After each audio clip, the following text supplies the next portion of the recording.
Book number 13 on the Great American Read that I have read, and I still can't believe I have to say this, is 50 Shades of Grey by E.L. James in 2011.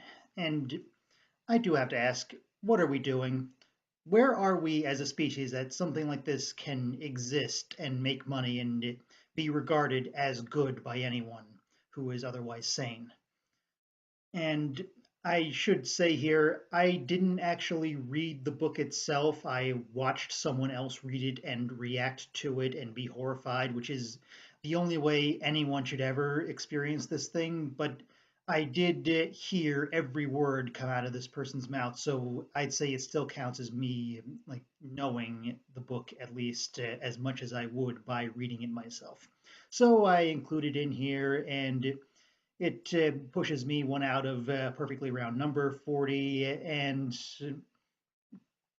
it's such a nothing book when you get right down to it. There's no story, there's no character, no effort really. It's just this masturbation material for bored middle aged housewives. That's all it is.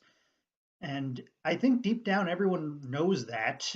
And like, because you really have seen his profile dip down sharply, and with these movie adaptations that have come out, a lot of people have been openly saying, this isn't that good, and it never was, as they start to realize it. And who I really feel sorry for are the like bunch of children who were born because of their parents getting this book and getting turned on by it, and eventually they're going to do the math and realize that's what probably happened. And I would not want to be in their shoes on that day. But I really don't feel like talking about this anymore. It's just a bad Twilight fanfic. That's literally what it started as. That had the names changed, and Stephanie Meyer, as bad a writer as she is too, she should have sued. She really should have. And I'm saying that as someone who doesn't really like any kind of litigation at all. But this was a case where it was warranted, and there's just nothing else to it. I have nothing else to say.